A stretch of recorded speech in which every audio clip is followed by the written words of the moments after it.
We started a card store in 2024, and this is how it's going in 2025. So I'm Zach Lawrence, and my wife and I started Montrose Game Corner in the summer of 2024 because the one card store that was in our town closed and moved across state, leaving the next closest game store about 65-ish miles away. So after much prayer and discussion with my wife, we decided, all right, let's give this a go again. Yes, again, this isn't the first time we've tried starting a card store. I'll get to that either later in this video or maybe in a future video. It's not important right now. What is important right now is that we're trying again.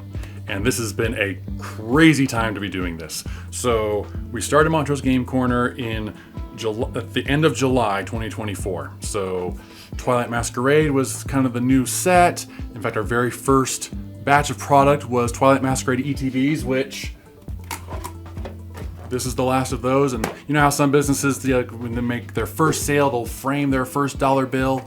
Well, this is our version of that. This is from our very first batch of Pokemon product as a store.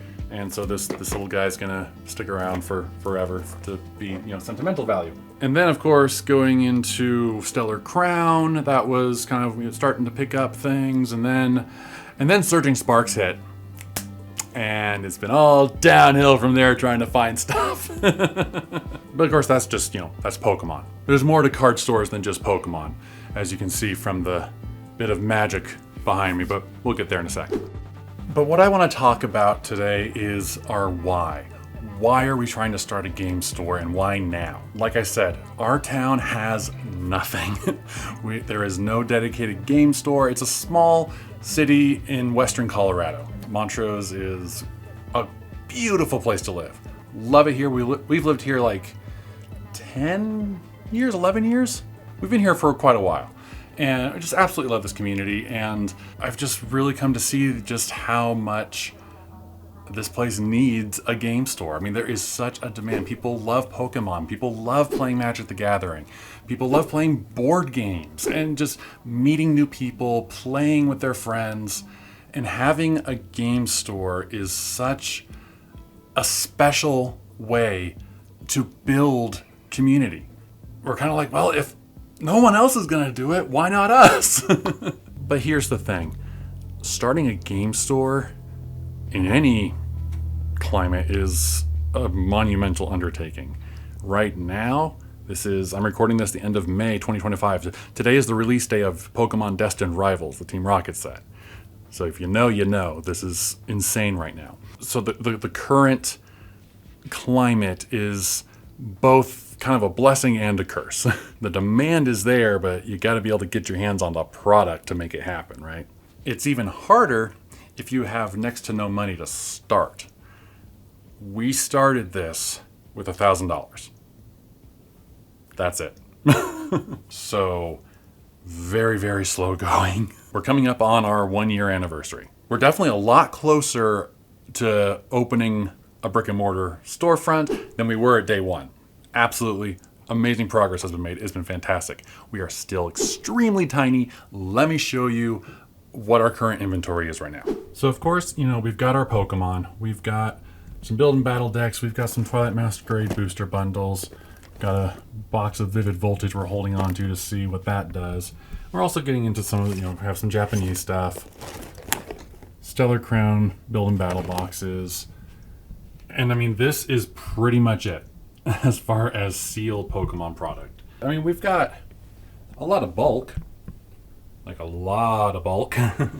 But yeah, Pokemon has probably been the most difficult product to get our hands on, which is ironic considering when we started, all we had was Pokemon, and that was at first the easiest thing to get our hands on, as we had the money to do so.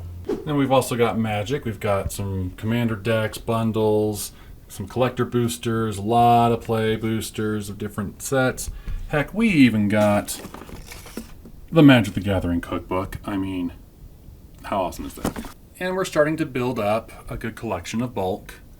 Kind of divided out with the different colors in the boxes. And we've also got a whole bunch of different accessories. We got binders, play mats, dice bags buried under there, deck boxes, lots of sleeves, More dice, more sleeves.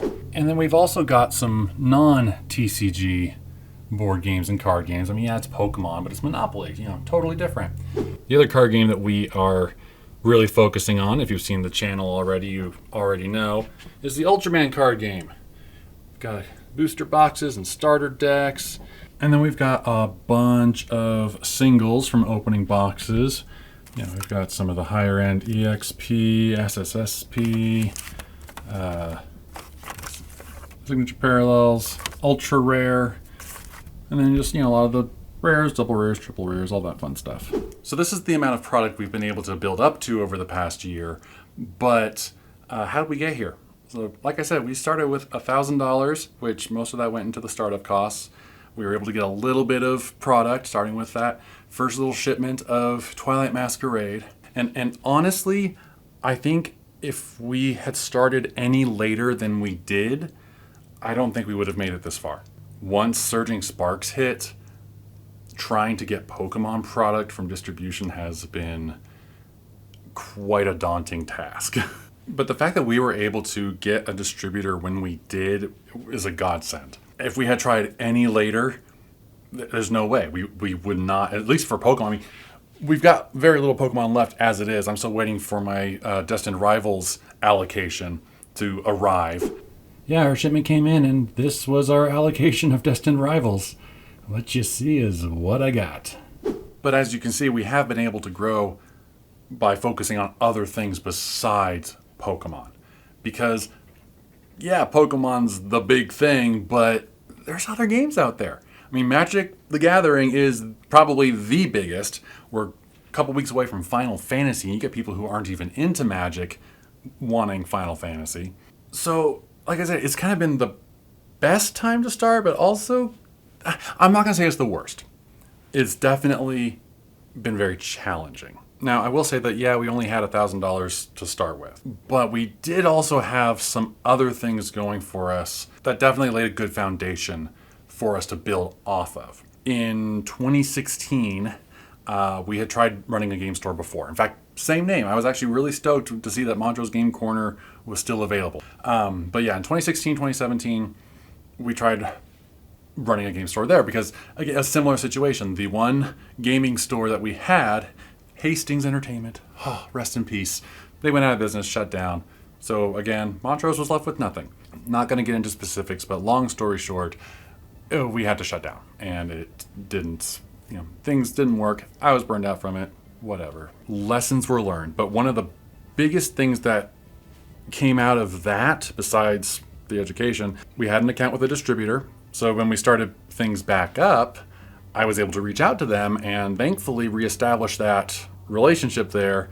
And that kind of gave us, I think it gave us a foot in the door, which was huge, especially when we were first starting off this time. The other thing was, I've been selling on TCG Player back then, selling singles and stuff, and I kept that account active. So I had my level 4 seller TCG Player account that, I would sell stuff for my personal collection over the years. So starting up now, I already had a level 4 seller account to work with, so I didn't have to worry about starting from scratch, trying to sell stuff at, sell a $5 card at 50 cents plus $5 shipping or whatever, just to be able to build up the feedback ratings and all that. So it's not like we were starting completely from scratch this time around.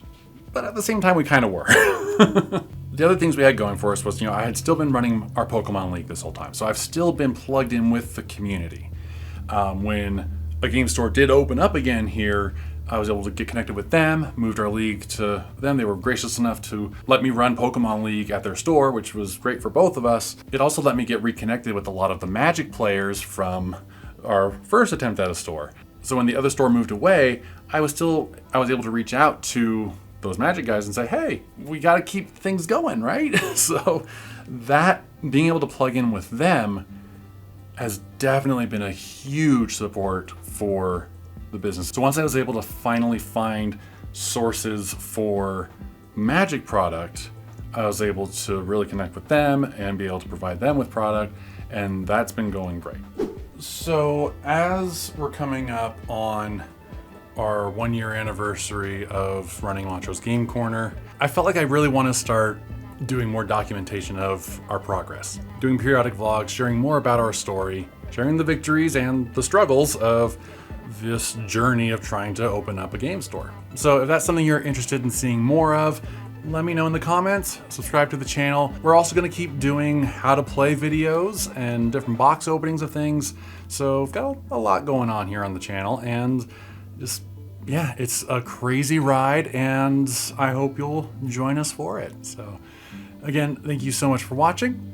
We'll talk to you next time.